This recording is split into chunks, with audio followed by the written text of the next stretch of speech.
The Edmonton Oilers' needs in terms of players has been fairly obvious since the start of the season. Yes, they're in the playoff hunt in the NHL's Pacific Division, but there are some noticeable holes, particularly in the forward ranks. The Oilers do have two of the league's top scorers in Connor McDavid and Leon Draisaitl, of course.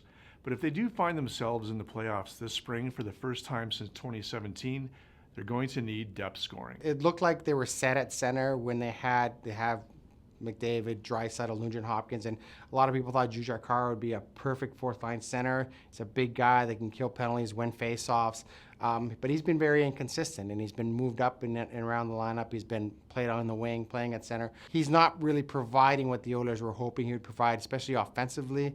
I think they were looking for 10 to 12 goals from Khaira this year. I don't think he's going to get there. It's all about depth when it comes to trying to make for a playoff spot or trying to get in the playoffs. Often things tighten up later in the season and when you get to the playoffs, and often the top two lines cancel each other out, or if your top line scores a goal, usually their top line scores a goal.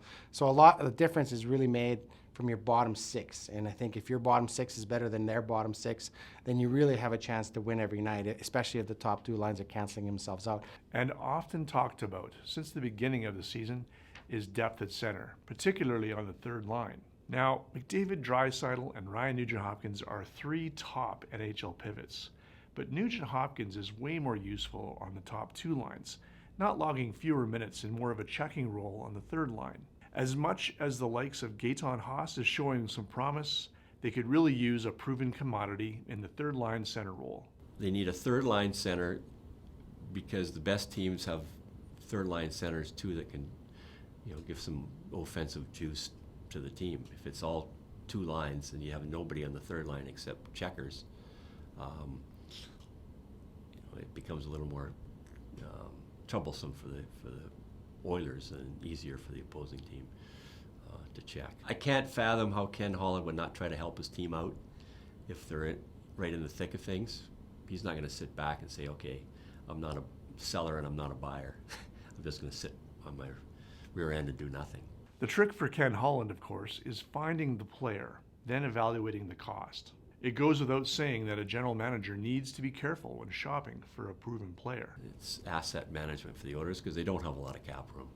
It's not like they can just, pick up somebody and say, plug them in.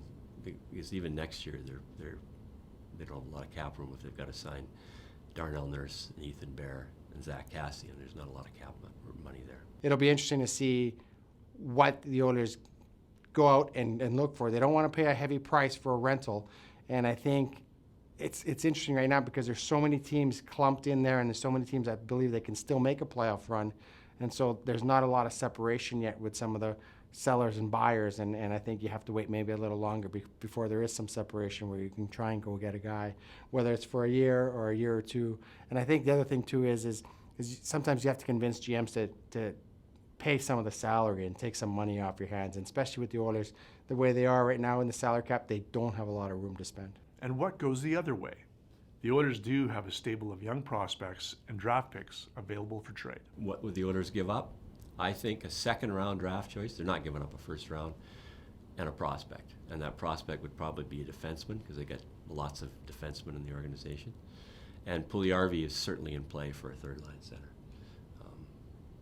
As a chip to a team that doesn't really need Puljujarvi right now and can wait. I do think they have some depth on the blue line, especially in Bakersfield. So I think they have some good up-and-coming defensemen coming up. So you're not going to have room for them all. So you have to decide who are the guys that you believe are going to come and be big parts of your team. I don't think Evan Bouchard's going anywhere. I think he's a guy that they believe is going to be a big part of the team.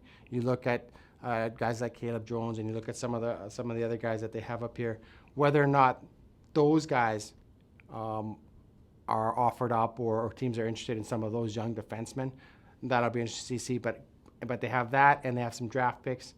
But I don't think they have much in the way up front. I don't think they have much. There's not a big name player down in the American Hockey League that a lot of teams think is going to be a big star. So I think it's just those young defensemen that could turn out into very, very quality defensemen, I think, that the Oilers have to dangle. So they need a third-line center, I think, more than they need a second-line winger, preferably a right shot, but there's only so many right shot.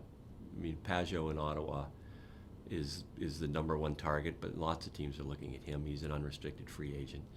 Not only do you have to give up something good as for a rental, but you have to make sure you can sign the guy. And he's having a career year, as Todd Marchand had a career year for the Oilers in the early 2000s.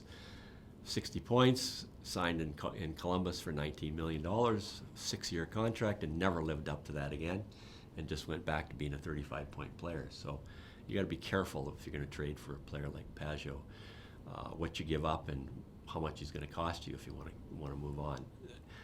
I think the Oilers are looking at Bonino. He's a veteran center, but he shoots left. But he's also $4 million next year in his contract, so I don't think you can make that deal work unless they can get Nashville to eat part of that contract for next year. Another guy that would be ideal for the Oilers as a third-line center would be Brandon Sutter, who's in Vancouver. But Brandon, unfortunately, the son of Brent Sutter, is a heck of a player, but he's really had injury problems the last couple of years and has had trouble staying healthy. And he's got another year in his contract or so at the same $4 million. So